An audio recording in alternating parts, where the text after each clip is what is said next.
Le second livre des Chroniques, chapitre 32. Après ces choses et ces actes de fidélité, parut Sankérib, roi d'Assyrie, qui pénétra en Juda et assiégea les villes fortes, dans l'intention de s'en emparer. Ézéchias, voyant que Sankérib était venu et qu'il se proposait d'attaquer Jérusalem, tint conseil avec ses chefs et ses hommes vaillants, afin de boucher les sources d'eau qui étaient hors de la ville. Et ils furent de son avis. Une foule de gens se rassemblèrent et ils bouchèrent toutes les sources et le ruisseau qui coule au milieu de la contrée. Pourquoi, disait-il, les rois d'Assyrie trouveraient-ils à leur arrivée des eaux en abondance? Ézéchias prit courage, il reconstruisit la muraille qui était en ruine et l'éleva jusqu'au tour, bâtit un autre mur en dehors, fortifia Milo dans la cité de David et prépara une quantité d'armes et de boucliers. Il donna des chefs militaires au peuple et les réunit auprès de lui sur la place de la porte de la ville.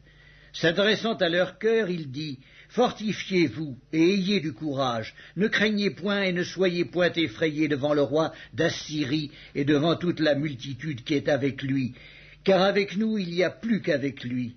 Avec lui est un bras de chair et avec nous l'Éternel, notre Dieu, qui nous aidera et qui combattra pour nous. » Le peuple eut confiance dans les paroles d'Ézéchias, roi de Juda. Après cela, Sankérib, roi d'Assyrie, envoya ses serviteurs à Jérusalem, pendant qu'il était devant Lachis avec toutes ses forces. Il les envoya vers Ézéchias, roi de Juda, et vers tous ceux de Juda qui étaient à Jérusalem, pour leur dire « Ainsi parle Sankérib, roi d'Assyrie.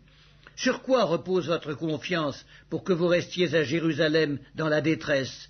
Ézéchias ne vous abuse-t-il pas pour vous livrer à la mort par la famine et par la soif, quand il dit « L'Éternel notre Dieu nous sauvera de la main du roi d'Assyrie » N'est-ce pas lui, Ézéchias, qui a fait disparaître les hauts lieux et les autels de l'Éternel, et qui a donné cet ordre à Juda et à Jérusalem? Vous vous prosternerez devant un seul autel, et vous y offrirez les parfums. Ne savez-vous pas ce que nous avons fait, moi et mes pères, à tous les peuples des autres pays? Les dieux des nations de ces pays ont-ils pu délivrer leur pays de ma main? Parmi tous les dieux de ces nations que mes pères ont exterminés, quel est celui qui a pu délivrer son peuple de ma main pour que votre Dieu puisse vous délivrer de ma main? Qu'Ézéchias ne vous séduise donc point et qu'il ne vous abuse point ainsi. Ne vous fiez pas à lui, car aucun dieu d'aucune nation ni d'aucun royaume n'a pu délivrer son peuple de ma main et de la main de mes pères. Combien moins votre Dieu vous délivrera-t-il de ma main? Les serviteurs de Sankérib parlèrent encore contre l'Éternel Dieu et contre Ézéchias son serviteur. Et il envoya une lettre insultante pour l'Éternel, le Dieu d'Israël, en s'exprimant ainsi contre lui. De même que les dieux des nations des autres pays n'ont pu délivrer leur peuple de ma main, de même le Dieu d'Ézéchias ne délivrera pas son peuple de ma main. Les serviteurs de Sankérib crièrent à haute voix en langue judaïque, afin de jeter l'effroi et l'épouvante parmi le peuple de Jérusalem qui était sur la muraille, et de pouvoir ainsi s'emparer de la ville. Ils parlèrent du Dieu de Jérusalem comme des dieux des peuples de la terre, ouvrage de main d'homme. Le roi Ézéchias et le prophète Ésaïe, fils d'Amoz, se mirent à prier à ce sujet, et ils crièrent au ciel. Alors l'Éternel envoya un ange qui extermina dans le camp du roi d'Assyrie tous les vaillants hommes, les princes et les chefs, et le roi confus retourna dans son pays. Il entra dans la maison de son Dieu, et là ceux qui étaient sortis de ses entrailles le firent tomber par l'épée. Ainsi l'Éternel sauva Ézéchias et les habitants de Jérusalem de la main de Sankérib, roi d'Assyrie, et de la main de tous, et il les protégea contre ceux qui les entouraient. Beaucoup de gens apportèrent dans Jérusalem des offrandes à l'Éternel et de riches présents à Ézéchias, roi de Juda, qui depuis lors fut élevé aux yeux de toutes les nations.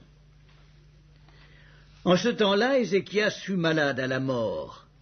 Il fit une prière à l'Éternel, et l'Éternel lui adressa la parole et lui accorda un prodige.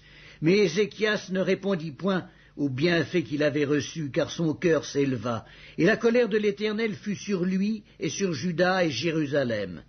Alors Ézéchias, du sein de son orgueil, s'humilia avec les habitants de Jérusalem, et la colère de l'Éternel ne vint pas sur eux pendant la vie d'Ézéchias. Ézéchias eut beaucoup de richesses et de gloire.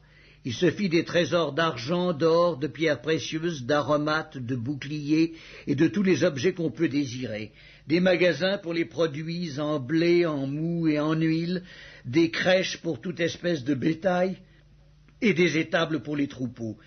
Il se bâtit des villes et il eut en abondance des troupeaux de menu et de gros bétail, car Dieu lui avait donné des biens considérables. Ce fut aussi lui, Ézéchias, qui boucha l'issue supérieure des eaux de Guillon et les conduisit en bas vers l'occident de la cité de David. Ézéchias réussit dans toutes ses entreprises. Cependant, lorsque les chefs de Babylone envoyèrent des messagers auprès de lui pour s'informer du prodige qui avait eu lieu dans le pays, Dieu l'abandonna pour l'éprouver, afin de connaître tout ce qui était dans son cœur. Le reste des actions d'Ézéchias et ses œuvres de piété, cela est écrit dans la vision du prophète Ésaïe, fils d'Amoz, dans le livre des rois de Juda et d'Israël.